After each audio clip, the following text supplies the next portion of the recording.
Costco. Yes, thank God we're talking about Costco again. I mean, how long has it been? 3 days? I need my Costco fix. But yes, I told all you fallible people that we'd be going over Costco again once the earnings came out, which they did. So let's go over the earnings and how the chart looks, and let's see if it's investable. But first, I've been getting a lot of comments that I'm not a true Costco fan, that I'm some type of bandwagon fan like Golden State Warriors fans. And am I lying about those comments I've been getting? Yes, because no one cares that much, but I do. And I wanted to show you how much I care about Costco by showing you this email I wrote back in May of 2017, just talking about Costco. Look, Costco, heart. It says, hey, you know what my favorite part of the weekend is? Costco. And you know why? Because samples. There's nothing I love more than these smiling Costco employees feeding me food. I love them so much that, bam, I just wanted to be one of them. And thankfully, Photoshop made that possible. Look at how happy I am with my hat too. Howdy there. Would you like to try a sample? I think that's the voice I would choose if I was a Costco sampler. And why did I put all this in an email? Well, I don't know. It was something for macro ops that we sent out a few years ago. But as you can see,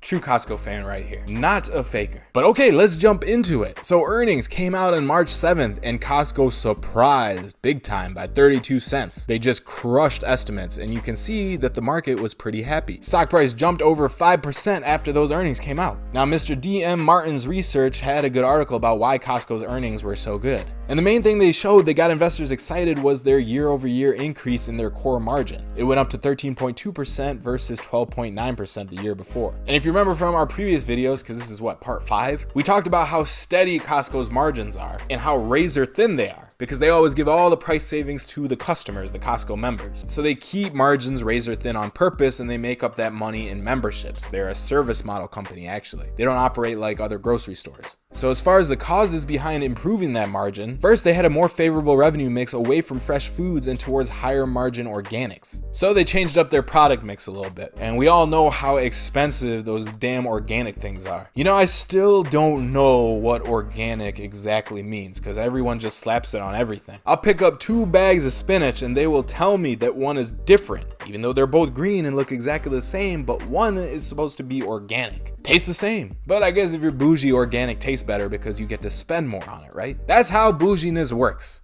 But organics naturally have higher margins, so that's good for Costco. And their other increase in margins came because they're so good with their supply chain. So the CFO Richard Galanti said they were buying better in the face of challenges like trade wars. And we talked about this before with how good Costco's supply chain is and how much power they have over their suppliers. A lot of their magic happens in that supply chain. So as some products have been getting more expensive because of stuff like the trade wars, they've been able to switch to other products so that they could keep their margins up and actually increase them, it looks like. But more important than the actual numbers or what happened is how investors reacted to those numbers. And we saw they reacted pretty well because Costco jumped. And that's really how I analyze stocks. I don't care so much about the fundamentals. I care about how the market is reacting to those fundamentals. Because the way I look at the markets is that you need to trade with the market, right? Like if I thought an earnings report was really good, that doesn't matter if the market knocks a stock down 15-20%. Like there's those cases, right, where you thought an earnings report of a company was really good, but the next day in the stock market, it gets knocked down 20%. And that's on a good earnings report, on a beat. And that's why, in my opinion, which I know it depends on your investment style, how the market reacts to earnings is way more important than what you think about the earnings. And actually, Costco had an example right here. Look, they beat their earnings estimate back in December by 11 cents. So they beat the estimates, but their stock price fell almost 9% after that. So it's like, what the hell, right? What gives? And that's why sentiment and gauging the broader market is so important. You can't look at stuff in a vacuum. So I know that's why some people might be disappointed that I spent so little time on going into the earnings report and digging out different stuff of this Costco earnings that we just went over. But honestly, with the way I look at markets, I don't really need to. It might be different for you, but it all depends. So because Costco jumped like this, I know investors are happy. This is a really good signal. And there's a few things that I wanted to see before this looked like a good candidate. First, I wanted to see it break above its 200-day moving average, which is this blue line right here, which is exactly what it did on that earnings report. Then another good signal is that it broke this declining trend line right here, which once again is a bullish sign. And finally, I was also looking for it to break this trend line right here, which kind of linked up with the 200-day moving average, which made that a strong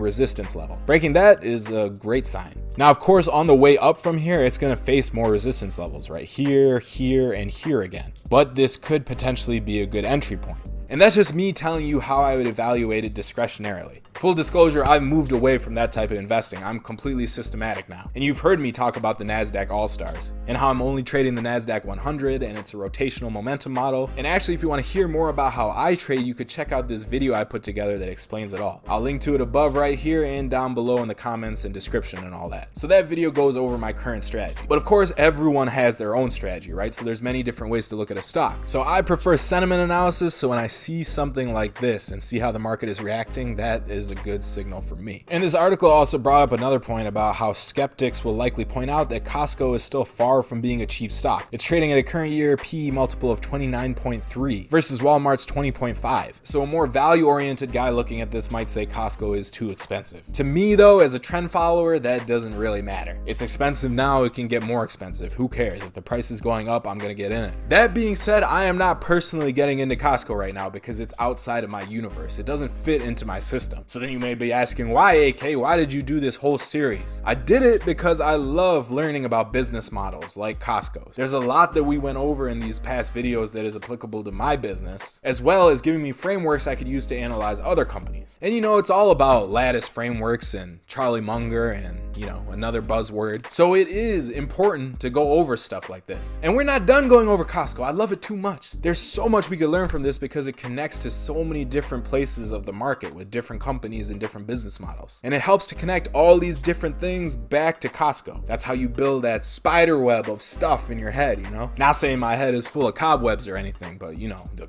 connections. So I'm gonna keep going with this series, and if you want to see those videos, then make sure you subscribe to this channel and hit that notification bell so you get an email notification when those future videos come out. You know I can't go too many days without talking about Costco, so it's gonna be soon. Subscribe and I will see you in that next video. I still got a lot more Costco jokes to tell. Kind of. I don't know, I'm running out. Let's see how many more I can do. So subscribe and I will see you in the next video. Stay fallible out there.